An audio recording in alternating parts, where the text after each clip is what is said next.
പ്രിയപ്പെട്ട പ്രേക്ഷകരെ, ഒരു സുന്ദരമായ കാഴ്ച കാണിക്കട്ടെ. മാവേലി നാടിന്റെ പ്രത്യേകത എന്താ? അവിടെ ഒരു തരത്തിലുള്ള വിവേചനവുമില്ല എന്നതാണ്. എല്ലാവരും ഒന്നുപോലെ എന്നതാണ് അല്ലേ? അപ്പോൾ പ്രിയപ്പെട്ടവരെ, പാലക്കാട് വെണ്ണക്കരയിൽ നബിദിനാഘോഷത്തിലേക്ക് മാവേലി എത്തിയിരിക്കുന്ന കാഴ്ച വീണ്ടും ഒരു റിയൽ കേരള സ്റ്റോറിയിലേക്ക്. വെണ്ണക്കരയിൽ നിന്ന് ഇക്ബാൽ അറക്കലുണ്ട്.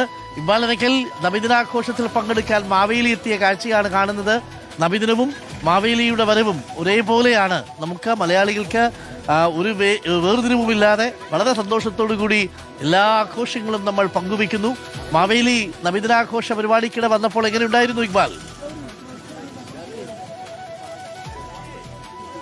അരുൺകുമാർ, ഇതാണ് നമ്മുടെ സുന്ദരമായിട്ടുള്ള കേരളം. ഞാനിപ്പോൾ നിൽക്കുന്നത് പാലക്കാട് വെണ്ണക്കരയിലാണ്. ഇവിടെ വെണ്ണക്കരയിൽ മിലാഖുദ്ദീൻ മഹലിലെ കുട്ടികളുടെ നബിദിനാഘോഷ റാലി ഇങ്ങനെ വരികയായിരുന്നു. ഇതിനിടയിലാണ് ഈ റാലിയിലേക്ക് മാവേലി തന്നെ ഈ റാലിയിലേക്ക് എത്തുന്ന ഒരു കാഴ്ച, വളരെ സുന്ദരമായിട്ടുള്ള ഒരു കാഴ്ച നമുക്ക് കാണാൻ വേണ്ടി സാധിച്ചത്. Vennakkara Sagar arts and sports ക്ലബ്ബും അതുപോലെ തന്നെ മിലാഖുദ്ദീൻ പള്ളിയും അതുപോലെ തന്നെ വെണ്ണക്കര ദേശവാസികളെല്ലാം ചേർന്നാണ് ഇത്തരത്തിലൊരു സന്തോഷ മുഹൂർത്തം നമുക്ക് നമ്മുടെ മുന്നിലേക്ക് എത്തിക്കുന്നത്. ദൃശ്യങ്ങൾ കാണുന്നത് പോലെ തന്നെ മാവേലി ഈ ഇവിടേക്ക് നബിദിന റാലിയുമായി എത്തിയിട്ടുള്ള ഉസ്താദുമാരെയും അതുപോലെ തന്നെ നബിദിന ആഘോഷ റാലിയും എല്ലാം സ്വീകരിക്കുകയാണ്. വലിയ സന്തോഷ.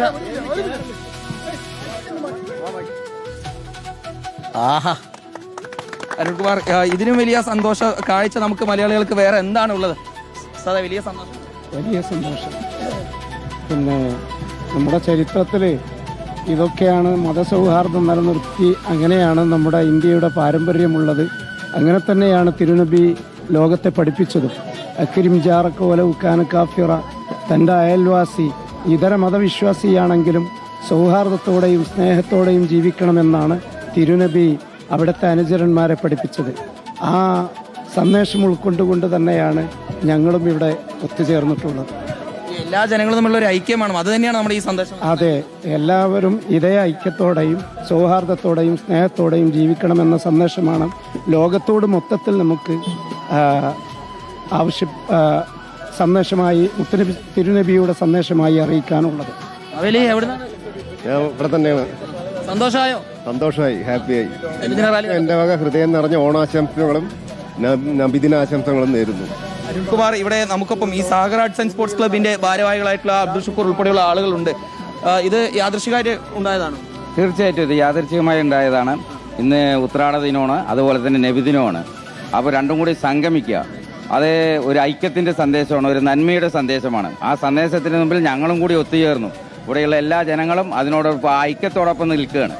ഇവിടെ നമുക്ക് ദൃശ്യങ്ങൾ കാണാൻ വേണ്ടി സാധിക്കും. ഈ നബിദിന റാലിയുമായി വന്നിട്ടുള്ള വിദ്യാർത്ഥികളാണ്. ഇവിടെ ദഫുണ്ട്, അതിനപ്പുറത്ത് സ്കൗട്ടും കാര്യങ്ങളെല്ലാം ഉണ്ട്. ഇവിടേക്ക് ഈ ദഫുമായി എത്തിയിട്ടുള്ള വിദ്യാർത്ഥികൾ, അതുപോലെ തന്നെ നബിദിന റാലിയുമായി എത്തിയിട്ടുള്ള വിദ്യാർത്ഥികളെല്ലാം ഇവിടെ വെണ്ണക്കര ദേശവാസികളുടെ നേതൃത്വത്തിൽ, ഈ മാവേലിയുടെ എല്ലാം നേതൃത്വത്തിൽ മധുരം നൽകിയും അതുപോലെ തന്നെ അവർക്ക് പായസവും മിഠായികളും എല്ലാം നൽകി അവരെ സ്വീകരിക്കുകയാണ്. ദൃശ്യങ്ങൾ കാണുന്ന പോലെ തന്നെ നമ്മുടെ മാവേലി നബിദിന റാലിയുടെ ഭാഗമായിക്കൊണ്ട് ഇപ്പോൾ അതിൽ പങ്കെടുത്തുകൊണ്ടിരിക്കുകയാണ്. പാലക്കാട് വെണ്ണക്കരയിൽ നിന്നാണ് ഈ സുന്ദരമായിട്ടുള്ള കാഴ്ച നമ്മൾ കണ്ടുകൊണ്ടിരിക്കുന്നത്. വെണ്ണക്കരയിലെ മിലാഖുദ്ദീൻ പള്ളിയിലെ വിദ്യാർത്ഥികളാണ് നമ്മൾ ദൃശ്യങ്ങളിൽ കാണുന്നത്.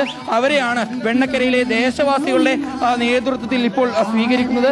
Sagar arts and sports club ഉൾപ്പെടെ അതിന്റെ ഭാഗമാവുകയായിരുന്നു. ഒരു നാട്ടിലൂടെ നബിദിന റാലി പോകുമ്പോൾ ദൃശ്യങ്ങൾ കാണുന്ന പോലെ തന്നെ നമ്മുടെ മാവേലി അതിന് മുന്നിൽ നിന്ന് നയിക്കുന്നു. ഇതിനപ്പുറം വലിയ സന്തോഷ കാഴ്ച എന്താണ് ഇനി കേരളത്തിന് ലഭിക്കാനുള്ളത്? ഈ സന്ദേശം തന്നെയാണ് നമുക്ക് ലോകത്തിന് മുന്നിൽ വെക്കാനുള്ളത്. ഇതാണ് കേരളം, ഇതാണ് യഥാർത്ഥ കേരളം. മറ്റ് പല രീതിയിലുള്ള കേരളത്തിനെ കുറിച്ചുള്ള പ്രചരണം നടക്കുന്നു. പക്ഷേ എന്താണ് കേരളം എന്നുള്ളത് ഈ ഒരു ഒറ്റ കാഴ്ചയിൽ നമുക്ക്, ഈ ഒരു ഒറ്റ ഫ്രെയിമിൽ നിന്ന് മുഴുവൻ ലോകത്തെയും നമുക്ക് കാണിച്ചു നൽകാൻ സാധിക്കും. നന്മയ്ക്ക് ലോകത്തിൽ പല പേരുകളാണ്. ചിലയിടത്ത് നബി എന്ന് വിളിക്കുന്നു, ചിലയിടങ്ങളിൽ ബലി എന്ന് വിളിക്കുന്നു, ചിലയിടങ്ങളിൽ ക്രിസ്തു എന്നും ജീസസ് എന്നും വിളിക്കുന്നു എന്ന് മാത്രം. അതിൻ്റെ പേരിൽ കലഹങ്ങൾ ഉണ്ടാക്കുന്ന മനുഷ്യന്മാരാണല്ലോ മണ്ടന്മാർ. അപ്പോൾ ആ ഉസ്താദ് നബിയെ ആലിംഗനം ചെയ്യുന്ന കാഴ്ചയുണ്ടല്ലോ, ആ കാഴ്ചയാണ് യഥാർത്ഥത്തിലുള്ള കേരളത്തിൻ്റെ കാഴ്ച. ആ കഥയാണ് യഥാർത്ഥത്തിലുള്ള കേരളത്തിൻ്റെ സ്റ്റോറി.